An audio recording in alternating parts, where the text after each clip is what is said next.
Hello friends, आगे की तरफ चलते हैं।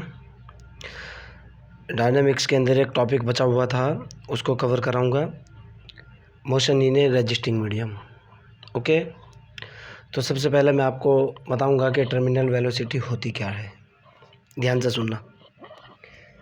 मैं कहना चाह रहा हूँ if A particle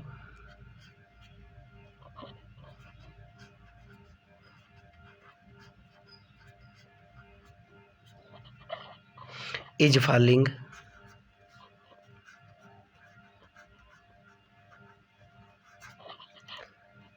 under gravity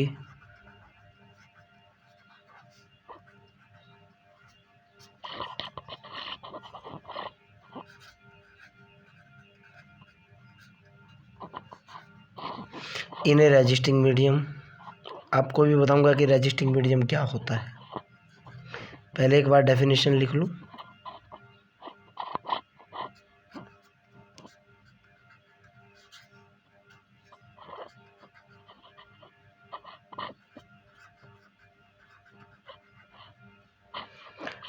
then the velocity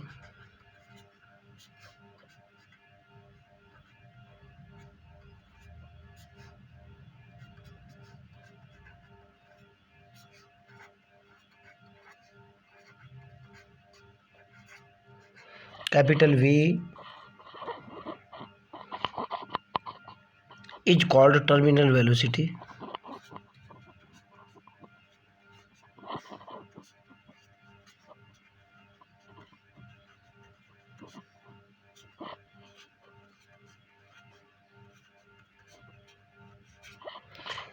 If downward acceleration is zero,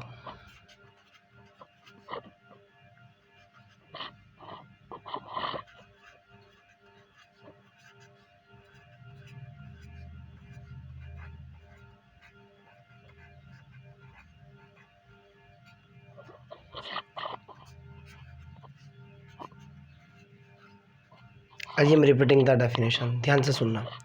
मैं कहना चाह रहा हूँ कि ए particle is falling under the gravity.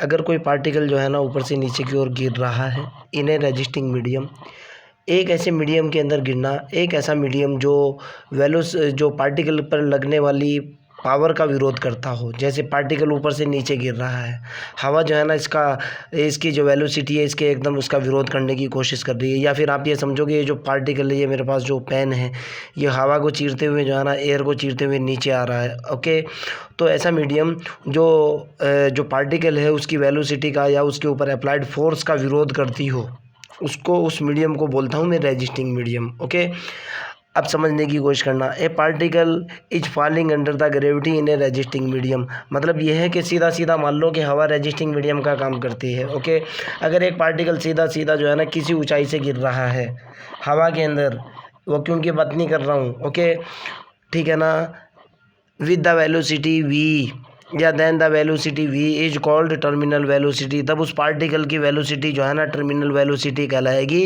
If downward acceleration is zero, अगर उसका नीचे का एक्सीलरेशन जो है ना नीचे की तरफ आने वाला जो एक्सीलरेशन है, यानी नीचे change in velocity with respect to time. ध्यान से सुनना।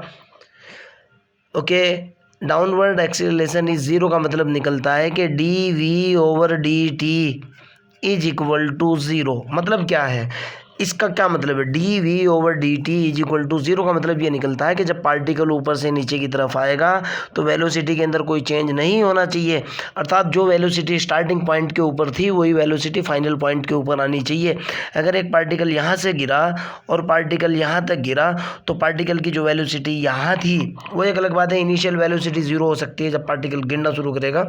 ओके, यानी पार्टिकल की जो वेलोसिटी यहाँ है, पार्टिकल की जो वेलोसिटी यहाँ है, पार्टिकल की जो वेलोसिटी यहाँ है, यहाँ फिर ज़ीरो हो जाएगी। या पार्टिकल की वेलोसिटी जो यहाँ है इस पॉइंट के ऊपर, इस पॉइंट के ऊपर या इस पॉइंट के ऊपर अगर सेम है, कांस्टेंट है, okay, d v over d t का मतलब निकलता है कांस्टेंट है, यानी एक जैसी है, तब इस तरह की वेलोसिटी को बोलता हूँ मैं terminal velocity. I am repeating, एक पार्टिकल, ये पार्टिकल है मेरे हाथ में जो है, ये ऊपर से नीचे की तरफ गिर रहा है। मान लिया जाए यहाँ पार्टिकल की वेलोसिटी कुछ और है, यहाँ पार्टिकल की वेलोसिटी कुछ और है, यहाँ कुछ और है, यहाँ कुछ और है, यानी चेंज इन वेलोसिटी हो रहा है। जो डाउनवर्ड एक्सीलरेशन है उसके अंदर चेंज हो रहा है। डाउनवर्ड एक्सीलरेशन का मतलब निकलता है d v over d t. Okay, d v over d t के अंदर चेंज वो ज़ीरो ना हो, समझ में आती है ना, यानी उसकी कुछ वैल्यू हो। ओके, तब उसको मैं क्या बोलता हूँ, उस वेलोसिटी को मैं बोलता हूँ टर्मिनल वेलोसिटी। क्लियर?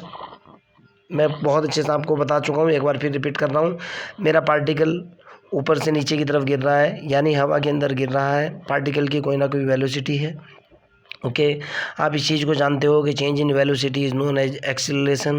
ओके, अगर जो मेरा पार्टिकल है उसका जो डाउनवर्ड एक्सीलरेशन है, यानी नीचे की तरफ जो चेंज इन वेलोसिटी है, अगर वो ज़ीरो हो तो पार्टिकल की जो वेलोसिटी है उसको टर्मिनल वेलोसिटी के नाम से जानता हूँ। क्लियर है ना? कोई डाउट तो नहीं? आगे की तरफ चलते हैं।